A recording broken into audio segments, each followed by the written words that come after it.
World கப்ன்ற தொடரை விளையாடுறதுக்கு முன்னாடி நியூசிலாந்தோட நடந்துகிட்டு இருக்கிற இந்த T20 சீரீஸ்ல இந்தியா ஜெயிக்கிற விதத்தை பார்த்தா நமக்கு பெரிய நம்பிக்கையே கொடுக்கும். அதுவும் இல்லாம எதிரில் இருக்கக்கூடிய அத்தனை அணிகளுமே இப்போதைக்கு பிளான போட்டிருப்பாங்க. அபிஷேக் சர்மாவை எப்படி தூக்கலாம், இஷான் கிஷானை எப்படி தூக்கலாம், சூரியகுமார் யாதவை எப்படி தூக்கலாம், இது மாதிரி இருக்கக்கூடிய அத்தனை பிளேயர்களுக்கு எதிராகவும் திட்டத்தை வகுத்திருப்பாங்க.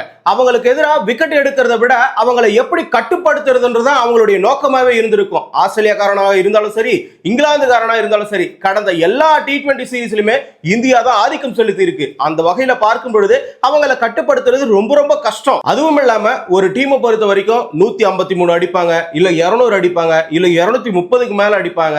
இருந்தாலும் ஒரு 2 விக்கெட் போனா கண்டிப்பா ஆட்டத்தை க்ளோஸ் பண்ணிடலாம் அப்படின்ற ஒரு எண்ணம் இருந்திருக்கும்.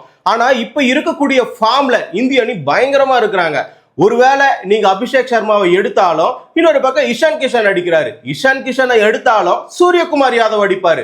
சூரியகுமார் யாதவ் போன அந்த இடத்துக்கு ஹார்திக் பாண்டியா, ரிங்கு சிங் வரைக்கும் அதிரடியா தான் ஆடுவாங்க. இப்ப திலக் வர்மா உள்ள இல்ல, இப்போ ஓபனரா இருக்கக்கூடிய சாம்சன் மட்டும் தான் சொதப்பிக்கிட்டு இருக்கிறாரு. அவரை வெளியே எடுத்துட்டு ஓபனிங் இஷான் கிஷனை அனுப்பிட்டு தேர்ட் டவுன்ல திலக் வர்மாவை போட்டா இந்த டீமை அசைச்சிக்கவே முடியாது. கண்டிப்பா வேர்ல்டு கப்பை தூக்கி இந்தியா கையில தான் கொடுத்தாகணும். நியூசிலாந்தை பொறுத்த வரைக்கும் டெஸ்ட்ல வாஷ் அவுட் பண்ணாங்க, அதே மாதிரி ஓடிஐல சீரீஸை ஜெயிச்சாங்க. இதுக்கு எல்லாத்துக்குமே சேர்த்து ரிவெஞ்ச் கொடுக்கிற மாதிரி T20 சீரீஸ்ல வச்சு செய்யறாங்க. அதாவது வேர்ல்டு கப் போறதுக்கு முன்னாடி அவங்களுடைய நம்பிக்கையை முழுசா உடைச்சிருக்காங்க. அதை எப்படி சொல்லலாம்னா, இங்க ஒரே ஃபார்மேட்ல விளையாடுறது மட்டும்தான் இந்தியாவுக்கு மிகப்பெரிய பலமாவே இருக்குது. இப்ப 3 ஃபார்மேட்ல T20ல விளையாடி, 50 ஓவர்ல விளையாடி, டெஸ்ட்லயும் விளையாடினா அவங்களுடைய மைண்ட் மொத்தமே மாறிக்கிட்டே இருக்கும். ஒரு ஃபார்மேட்டுக்கு ஏத்த மாதிரி அவங்களால நிலையா விளையாட முடியாது. ஆனா கம்பீர் செஞ்ச ஒரே நல்ல காரியம் T20ல இருக்கிறவங்கள மத்த 2 ஃபார்மேட்ல எடுக்காம இருக்கிறது தான் நல்லது. அப்படி இருந்ததுனால இந்த இடத்துல T20 தேவை என்னவோ அதை மட்டும்தான் இந்திய பிளேயர்கள் செஞ்சுக்கிட்டே இருக்கிறாங்க. ஆகையினாலதான் இன்னி வரைக்கும் நிலைச்சு நிக்கிறாங்க. கோலி கூட தற்பொழுது எல்லா ஃபார்மேட்டையும் விட்டு ஓடிஐல மட்டும் விளையாடுறதுனாலதான் அவரால் செஞ்சுரியா தொடர்ச்சியா அடிச்சுக்கிட்டே இருக்க முடியுது. இருக்கக்கூடிய 48 ஓடிஐ போட்டிகள்ல 2027 வேர்ல்டு கப் வரைக்கும் 48 ஓடிஐ போட்டி இருக்கு.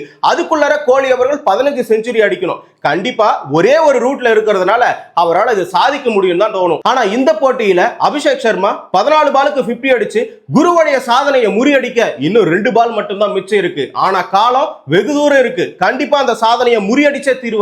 கவுகாத்தில நடந்த இந்த 3வது T20 போட்டியில கண்டிப்பா நியூசிலாந்து அணி இந்த சீரீஸை இழந்து விட கூடாதுன்ற ஒரு எண்ணத்துல மட்டுமே களத்துக்கு வந்திருப்பாங்க. அதே மாதிரி இந்திய அணி 5-0 சொல்லிட்டு வாஷ் அவுட் பண்ணி ரிவெஞ்ச் கொடுக்கணும்ன்றதுக்காகவே விறக பொளக்கிறதுக்கு கோடாரி எடுத்துட்டு வந்த மாதிரி பேட்டை எடுத்துட்டு வந்திருப்பாங்க. இந்த T20 போட்டியில டாஸ் வின் பண்ணது இந்திய கேப்டன் சூரியகுமார் யாதவ் தான். எந்த கேப்டனா இருந்தாலும் டியூ காரணமா போலிங் தான் சூஸ் பண்ணியிருப்பாங்க. அதே மாதிரி சூரியகுமார் யாதவ் போலிங் தான் சூஸ் பண்ணியிருக்கிறாரு. போன போட்டியில விளையாடின வருண் சக்கரவர்த்தி, ஹர்ஷிப் சிங் 2 பேரை தவிர்த்து விட்டு இந்த இடத்துல பும்ராவையும் ரவி பிஷ்ணோவையும் உள்ள சேர்த்து இருக்கிறாங்க. இவருக்கு அடுத்ததா பேசிய நியூசிலாந்து கேப்டன் மிச்சல் சாண்டனர் என்ன சொல்லியிருக்கிறாருன்னா, தோல்வியிலிருந்து மீள்றதுதான் எங்களுடைய குறிக்கோள். அதுவும் இல்லாம போன மேட்ச்ல ரன் மழையை வாரி வழங்கின ஃபோக்ஸ் அவர்களை தூக்கிட்டு ஜேமிசனை உள்ள எடுத்துட்டு வந்திருக்காங்க. இந்த போட்டியை பொறுத்த வரைக்கும் நியூசிலாந்து பண்ண பெரிய தப்பு என்ன தெரியுமா? அவருக்கே தெரிஞ்சிருக்கும். போன போட்டி முடிஞ்ச பிறகு இவங்களுக்கு டார்கெட் கொடுக்கணும்னா 300 கொடுக்கணும் போல. ஒருவேளை நாங்க ஃபர்ஸ்ட் பேட்டிங் அவங்களுக்கு கொடுத்தா எங்களுக்கு 230 டார்கெட்டை செட் பண்றானுங்க. நாங்க 200க்கு மேல அடிச்சா அதை 15.2 ஓவர்ல அடிக்கிறானுங்க.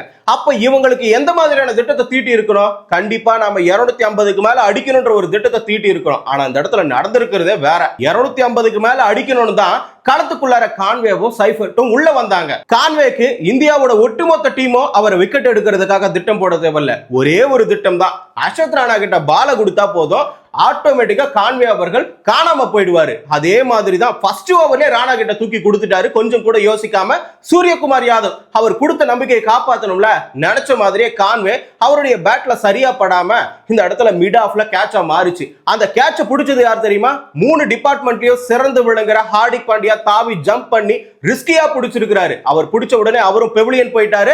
அடுத்ததா ஹார்திக் பாண்டியா 2வது ஓவர் வீசினாரு. நாம தான் முன்னாடியே சொன்னோம்ல, 3 டிபார்ட்மெண்ட்லயும் மனுஷன் சமையா பண்றாருன்னு ஒரு டிபார்ட்மெண்ட் ஃபீல்டிங் முடிச்சிட்டாரு. அடுத்த டிபார்ட்மெண்ட் போலிங். இந்த போலிங்ல ரச்சின் ரவீந்திரா அவரை 4 அடிச்சு துவம்சம் பண்ணாரு. நாங்களும் அதிரடியா தான் ஆடுவோம். ஏன்னா போன மேட்ச்லயே அவர் அதிரடி வானவடிக்கையை காட்டினாரு. இந்த மேட்ச்ல விடுவாரா? கண்டிப்பா 250 டார்கெட்டை செட் பண்ணன்றதுக்காக அவரும் அதிரடியா ஆரம்பிச்சாரு. ஆனா இந்த மனுஷன் ஒரு பவுன்ஸ் பாலை போட்டு லெக் சைடுல ஃபீல்டிங் வச்சு பவர் பிளேக்குள்ளாரே ஆளை தூக்கி 4 ரன்ல காலி பண்ணாரு. இங்க ராணாவுக்கு இந்த சீரீஸை பொறுத்த வரைக்கும் ஒரே ஒரு பிரச்சனை தான். அவருக்கு ஃபர்ஸ்ட்லயே 3 ஓவர் தொடர்ச்சியா கொடுத்துட்டா, அதாவது பவர் பிளேக்குள்ளார 2 ஓவர், அடுத்ததா ஒரு ஓவர் கொடுத்துட்டா ஈஸியா மனுஷன் ஹேண்டில் பண்ணிட்டு போயிடுவாரு. இடையில ஏதாச்சும் ஒரு ஓவரை போட்டாருன்னா ரன்னை வாரி வழங்கிடுறாரு. இதை தான் வழக்கமா வச்சிருந்தாரு. இதை புரிஞ்சுக்கிட்ட சூரியகுமார் யாதவ் என்ன பண்றாருன்னா ஃபர்ஸ்ட் ஓவரையும் அவர்கிட்டயே கொடுக்குறாரு, தேர்ட் ஓவரையும் அவர்கிட்டயே கொடுக்குறாரு. Next Hardik Pandya second over அவர் தான் வீசுறாரு, அதே மாதிரி ஃபோர்த் ஓவரை அவர் தான் வீசுறாரு. இவங்க 2 பேர், அதாவது இந்த இடத்துல ராணா மட்டுமே 2 ஓவரை வீசி 15 ரன் மட்டும் தான் விட்டு கொடுத்திருக்காரு. பிலிப்ஸும் சைஃபர்ட்டும் சேர்ந்து 21 பாலுக்கு 21 ரன் மட்டும் தான் அடிச்சிருக்காங்க பவர் பிளேக்குள்ளார. ஆகையினாலதான் 5 ஓவரை கம்ப்ளீட் பண்ணி 32 ரன்னுக்கு 2 விக்கெட்டை இழந்து நியூசிலாந்து அணி தடுமாறி போயிடுச்சு. அதாவது ரவி பிஷ்ணோய் வீசின 5வது ஓவர்லயே 1 ரன் மட்டும் தான் விட்டு கொடுத்திருக்காரு. ஆக்சுவலா வருண் சக்கரவர்த்தியா இருந்து அந்த இடத்துல விக்கெட் எடுத்துட்டு கொஞ்சம் ரன் கொடுத்திருப்பாரு. ஆனா ரவி பிஷ்ணோய் அதுக்கு மேல போயிட்டு நானும் சிறந்தவன் தான் அந்த ஸ்பின்லன்னு சொல்லிட்டு ஒரே ஒரு ரன்னை பவர் பிளேக்குள்ளார கொடுத்திருக்காரு. இப்போ பும்ரா வீசவே இல்ல, இதுக்குள்ளாரவே 32க்கு 2 விக்கெட். மனுஷன் உள்ள வந்தாப்ல தன்னுடைய ஆட்டத்தை மாத்திட்டாரு. அதாவது வெந்த புண்ல வேலை பார்க்கிற மாதிரி பும்ரா தான் வீசின முதல் பால்லயே அதிரடியா ஆடிக்கிட்டு இருந்த சைஃபர்ட்டை போல்ட் ஆக்குறாரு. ஒட்டுமொத்தமா பவர் பிளேக்குள்ளார 6 ஓவருக்கு 34க்கு 3 விக்கெட்டை இழந்து நியூசிலாந்து அணி மொத்தமா கொலாப்ஸ் ஆகிடுச்சு. பிலிப்ஸும் சைஃபர்ட்டும் ஜோடி சேர்ந்ததை எப்படியோ இந்திய பவுலர்கள் களைச்சிட்டாங்க. ஆனா பிலிப்ஸ் விடல, இன்னொருத்தரோட பார்ட்னர்ஷிப் அமைக்கிறாரு. அது சாப்மேன் தான். 7வது ஓவர்ல இருந்து 12வது ஓவர் வரைக்கும் இடையில குல்தீப் யாதவ், சிவம் துபே இவங்களை மட்டும்தான் கொஞ்சம் டாப் லெவல்ல அதிகமா ரன் அடிக்கணும்ன்றதுக்காக ஒரு முடிவெடுத்து இறங்கி வந்து ஆடினாங்க. மத்த ஓவர் எல்லாம் ஒண்ணுமே பண்ண முடியல. ரவி பிஷ்ணோய் அவர்கள் 2 ஓவரை வீசி 8 ரன் மட்டும் விட்டு கொடுத்து 32 ரன் அடிச்சிருந்த சாப்மேனை காலி பண்ணாரு. பிலிப்ஸோட ஜோடி சேர்ந்த சாப்மேன் 41 பாலுக்கு 52 ரன் அடிச்சு 12வது ஓவருக்குள்ளார 86க்கு 4 விக்கெட்டை இழந்து நியூசிலாந்து அணி சொதப்பிட்டாங்க. இந்த டீம் இல்ல, எந்த டீமா இருந்தாலும் சரி 150 பிளஸ் ஸ்ட்ரைக் ரேட்டை வச்சிருக்கிற 4 பேட்ஸ்மேனை மட்டும் தான் வச்சிருப்பாங்க. ஆகையினாலதான் 4 பேட்ஸ்மேன் போன பிறகு யாராலையுமே எவ்வளவு பெரிய இலக்கா இருந்தாலும் அதை துரத்த முடியாது. ஏன் 200க்கு மேல செட் பண்ண கூட முடியாது. இந்த இடத்துல 86க்குலாம் 4 விக்கெட் காலி. இந்த இடத்துல பிலிப்ஸ் மட்டும் தான் 150 பிளஸ் ஸ்ட்ரைக் ரேட்ல இருக்கக்கூடிய ஒரே ஒரு பேட்ஸ்மேன். அவர் யாரோட பார்ட்னர்ஷிப் அமைச்சாலும் விக்கெட் தொடர்ந்து இழந்துகிட்டே இருக்கிறதுனால அவங்களால அதிரடியா கியரை மாத்த முடியல. ஆனா இந்தியாவுல பாருங்க, இவ்வளவு நாள் சூரியகுமார் யாதவ் ஃபார்ம்லயே கிடையாது, ஓபனர் மட்டும் தான், அதுவும் ஒரே ஒரு பிளேயர் மட்டும் தான் தடுமாற்றமாவே இருக்கு. இவ்வளவு நாள் கில்லு, இப்ப சஞ்சு சாம்சன். ஆனா எதிரில் இருக்கிற அபிஷேக் சர்மா அவங்களுக்கு சேர்த்து விளையாடுறாரு. இன்னொரு பக்கம் இஷான் கிஷன் உள்ள வந்தது மிகப்பெரிய ஒரு பாதுகாப்பா இருக்கு.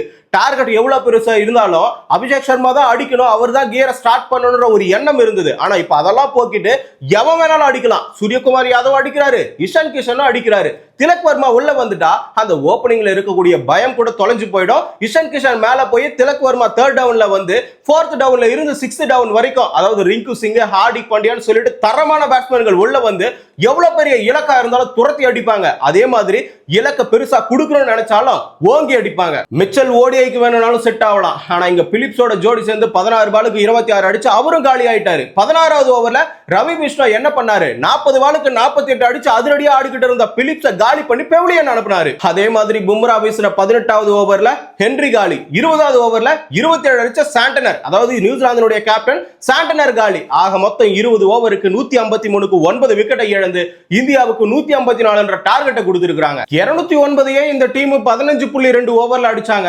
154 எல்லாம் ஏமாத்திரம் போட்டு பொளக்க போறானுங்க. ஃபர்ஸ்ட் ஓவரை வீச வந்த ஹென்ரி சஞ்சு சாம்சனை போல்ட் ஆக்கி கோல்டன் டக் அவுட் ஆக்குனாரு. அதுவும் இல்லாம இந்த சீரீஸை பொறுத்த வரைக்கும் நியூசிலாந்து பண்ண மிகப்பெரிய 2 வேலை சஞ்சு சாம்சனுடைய வாய்ப்பை பறிச்சது, இன்னொரு பக்கம் சூரியகுமார் யாதவ ஃபார்முக்கு கொண்டு வந்தது. எப்படி சஞ்சு சாம்சனை வாய்ப்பை பறிச்சாங்க தானே கேக்குறீங்க. 2024ல கண்டினியூஸா 2 சதம் அடிச்சிருக்கிறாரு. அதே மாதிரி அந்த இயர் முடியறதுக்குள்ள 3 சதம் அடிச்சிருக்கிறாரு. இந்த 2 மட்டுமே வடிச்சுக்கிட்டு அவர் நல்லா ஆடுவாரு சொல்லிட்டு மக்கள் ஆதரவு கொடுத்திருக்கிறாங்க. இந்த ஆதரவை அவர் சரியா பயன்படுத்திக்கிட்டாருன்னா கண்டிப்பா கிடையவே கிடையாது. எவ்வளவோ வாய்ப்பு கிடைச்சது, அந்த வாய்ப்பு அதுவும் இல்லாம இப்ப T20 சீரிஸ்ல ஓப்பனிங்கா 3 இன்னிங்ஸ் கிடைச்சது. அந்த 3 இன்னிங்ஸ்ல சரியா பண்ணாரா? 0 ரன் 10 ரன் 6 ரன் சொல்லிட்டு முழுசா சொதப்பி இருக்கிறாரு. இப்ப அந்த பிளேஸுக்கு போட்டி உருவாகி இருக்கு. ஒருவேளை திலக் வர்மா தேர்ட் டவுன்ல உள்ள வந்துட்டாருன்னா இஷான் கிஷன் நல்ல ஃபார்ம்ல இருக்கிறாரு. 10 இன்னிங்ஸ்ல உள்ளூர் போட்டிகள்ல 514 ரன் அடிச்சிருக்காரு. ஆனா இவர் சர்வதேச T20 போட்டிகள்ல 10 இன்னிங்ஸ்ல 209 ரன் மட்டும் தான் அடிச்சிருக்காரு. அதுலயும் பர்டிகுலரா ஓமன் அணிக்கு எதிராக ஆசிய கோப்பையில ஒரு 50 அடிச்சிருந்தாரு. அதே மாதிரி கடைசியா சவுத் ஆப்பிரிக்கா அணிக்கு எதிராக கடைசி T20 போட்டியில 37 ரன் அடிச்சிருக்காரு. இதுதான் இவர் அதிகபட்சமா அடிச்ச ரன். ஆனா இஷான் கிஷன் அப்படி இல்ல. உள்ளூர் போட்டியில செம ஃபார்ம், இப்போ இன்டர்நேஷனல்லயும் செம ஃபார்ம், இந்த போட்டியிலையும் அதிரடியா ஆடி கலக்கி இருக்கிறாரு. நீங்களே சொல்லுங்க, T20 வேர்ல்டு கப்பை பொறுத்த வரைக்கும் ஃபார்ம்ல இருக்கிற ஒரு நபரை எடுத்துட்டு போயிட்டு அந்த இடத்துல உள்ள வைப்பாங்களா, இல்ல ஃபார்ம்லயே இல்லாத ஒரு நபரை வச்சு நாம எப்படியாச்சும் இவர் வந்துருவாரு சொல்லிட்டு T20 வேர்ல்டு கப்ல நினைப்பாங்களா? கண்டிப்பா நினைக்க மாட்டாங்க. நல்ல ஃபார்ம்ல இருக்கக்கூடிய பிளேயரை தான் அவங்க எடுத்துட்டு போயிட்டு ஆட வைப்பாங்க. எல்லாருமே அதிரடியா விளையாடுற பிளேயர் இஷான் கிஷன், அபிஷேக் சர்மா, சூரியகுமார் யாதவ், திலக் வர்மா, ஒரு பக்கம் ரிங்கு சிங், ஹார்திக் பாண்டியான்னு தரமான சம்பவமா இருக்கும். கண்டிப்பா வேர்ல்டு கப்ல ஓபனிங் இறங்க போறது இஷான் கிஷன் தான். அது உறுதிப்படுத்த முடியலன்னா கூட அடுத்த 2 போட்டியில சஞ்சு சாம்சன் மீண்டும் வாய்ப்பை கெடுத்துக்குவாரு. இந்த போட்டியில ஹென்றி ஃபர்ஸ்ட் பால்ல விக்கெட் எடுத்தாரு. 2வது பால் வந்த உடனே இஷான் கிஷன் போன மேட்ச்ல எப்படி விட்டு போனாரோ அதை கண்டினியூ பண்ற மாதிரி 2வது பாலும் 3வது பாலும் 6 அடிச்சாரு. அதுக்கப்புறமா என்ன, ஹென்ரியோட ஓவர் முழுக்க என்டர்டைன்மெண்டா அமைஞ்சது. விக்கெட் வேணுமா, விக்கெட் இருந்துச்சு. அதே மாதிரி டாட் வேணுமா, டாட் இருந்துச்சு. 6 4 எல்லாமே இருந்துச்சு. கண்ணா, நீ இந்த சீரீஸ்ல மட்டும்தான் அதிரடியா வான வேடிக்கை காட்டுற. நான் 1.5 வருஷமா இந்த போட்டிகள்ல இந்தியாவுக்கு மிகப்பெரிய அதிரடியான வான வேடிக்கை காட்டி இருக்கிறேன்னு சொல்லிட்டு 2வது ஓவர் வீச வந்த டஃபி ஓவர்ல 16 ரன் அடிச்சிருக்கிறாரு அபிஷேக் சர்மா. அடுத்ததா என்ன, சாண்டனர் திட்டம் வகுக்கிறாரு. ஏன்னா இது 2 பேரு நல்ல பவுலர்கள் போட்டாங்க, அங்கேயே அடிச்சு துவம்சம் பண்றானுங்க. சரி ஜேமிசன் கிட்ட கொடுப்போம் அப்படின்னு சொல்லிட்டு ஜேமிசன் கிட்ட கொடுத்தாரு. கொடுத்தது நல்லா தான் போச்சு. 4 பாலுக்கு எந்த ஒரு பவுண்டரியுமே வரல. ஓகே, நல்ல முடிவு தான் எல்லாருமே நினைச்சிருப்பாங்க. ஆனா அடுத்ததான் நடந்தது என்ன தெரியுமா, 2 பால்ல 2 வைடு போட்டு ஒரு 6 4 12 ரன் கொடுத்திருப்பாரு. மொத்தமா 17 ரன் கொடுத்திருப்பாரு. போன மேட்ச்ல பவர் பிளேக்குள்ளார 4வது ஓவர்ல எல்லாம் சாண்டனர் வந்துட்டாரு. யாருமே தேவையில்லை, நானே போறேன்னு வந்தாரு. ஆனா அவரையும் அடிச்சு துவம்சம் பண்ணாங்க. இந்த முறை சோதி கிட்ட பால கொடுத்திருக்கிறாரு. சோதி இந்திய அணிக்கு தான் சோகமாவே மாத்திட்டாரு. ஏன்னா 13 பாலுக்கு 28 அடிச்சிருந்த இஷான் கிஷன் அவுட் ஆக்கி அவரை பெவிலியன் அனுப்பினாரு. இங்க இஷான் கிஷன் ஃப்ரீயா அடிச்சிருந்தா கண்டிப்பா அந்த பால் 6 போயிருக்கும். ஆனா அந்த அளவுக்கு டைமிங் கொடுக்காத அளவுக்கு சோதி பந்து வீசுறதுனால பிரிஸ்ட யூஸ் பண்ணி அடிச்சிருக்காரு. ஒருவேளை அங்க 6 போயிருந்தா பவர் பிளேக்குள்ளார நமக்கு 100 ரன் கிடைச்சிருக்கும். ஏன்னா 94க்கு 2 விக்கெட்டை இழந்து அந்த இடத்துல ரொம்ப உயரத்துல இருந்தாங்க இந்திய அணி. 4 ஓவரை கம்ப்ளீட் பண்ணும்போது என்னமோ 60 ரன்னுக்கு 2 விக்கெட் தான் இழந்திருந்தாங்க. 2 ஓவர் ஃபர்ஸ்ட் 2 ஓவரை வீசினாங்கல்ல, அவங்க 2 பேருமே 32 ரன் தான் கொடுத்தாங்க. அதை விட நாங்க அதிகமா கொடுப்போம்னு சொல்லிட்டு கடைசியா பவர் பிளேக்குள்ளார வீசின 5வது 6வது ஓவரை சேர்த்து 34 ரன்னை கொடுத்து மொத்தமா 94க்கு 2 விக்கெட்டை இழந்து இந்திய அணி 100 ரன்னுக்கு 6 ரன் மட்டும் மிஸ் பண்ணி இருந்தாங்க. இன்னும் அடிக்க போறது 60 ரன் மட்டும் தான். ஆனா மீதம் இருக்கிறது 84 பால். எங்களுக்கு அவ்வளவு பால்லாம் தேவையில்லை, 24 பால் போதும்னு சூரியகுமார் யாதவும் அபிஷேக் சர்மாவும் நியூசிலாந்து பவுலர்களுடைய தன்னம்பிக்கையை உடைச்சு எறிஞ்சிட்டாங்க. 10 ஓவர் தான் இருக்கு, நாம எல்லாருமே ஓவர் போடுவோம்னு சொல்லிட்டு முடிவு பண்ண சாண்டனர் அவரே 7வது ஓவரை எடுத்துட்டு வந்தார். பவர் பிளேல தான் என்ன அடிக்கிறீங்க, பவர் பிளே முடிச்சது எப்படி அடிப்பீங்க, கொஞ்சம் டாட் பண்ண வைக்கிறோம் பாருன்னு சொல்லிட்டு உள்ள வந்தவரை 11 ரன் அடிச்சாங்க. ஆனா இந்த இடத்துல 9வது ஓவர்ல திருப்பி 17 ரன் அடிச்சிருக்காங்க. ஃபர்ஸ்ட் ஓவர்ல விக்கெட் எடுத்த சோதி ஒரு தன்னம்பிக்கையோட வந்திருப்பாரு, நாம பிரேக் த்ரூ பண்ணலான்னு. ஆனா 8வது ஓவர்ல அவரை 17 ரன் அடிச்சு அவரையும் சோகமாக்கிட்டாங்க. இந்தியா ஓடுது 9 ஓவருக்கு ஸ்கோர் என்ன தெரியுமா, 139. அந்த 2 விக்கெட்ல தான் இருக்கிறாங்க. கடைசி ஓவர்ல 15 ரன் அடிக்கணும். பிலிப்ஸ் நீ மட்டும் தான் ஓவர் போடல, அவர்கிட்ட தூக்கி சாண்டனர் 10வது ஓவர் கொடுக்குறாரு. 6 4 அடிச்சு துவம்சம் பண்றாங்க. கடைசி ஒரு பால்ல 3 ரன் மட்டும் தான் தேவை. சூரியகுமார் யாதவுக்கு டார்கெட் என்ன தெரியுமா, 10 ஓவருக்குள்ளார இந்த மேட்சை முடிச்சே ஆகணும். அதுவும் இல்லாம 154ன்றது அசாத்தியமான விஷயம். அதை 20 ஓவர் கூட எடுத்துட்டு போயிட்டு அடிக்கலாம். ஆனா 10 ஓவருக்குள்ள அடிக்கிறது மிகப்பெரிய ஒரு சாதனை.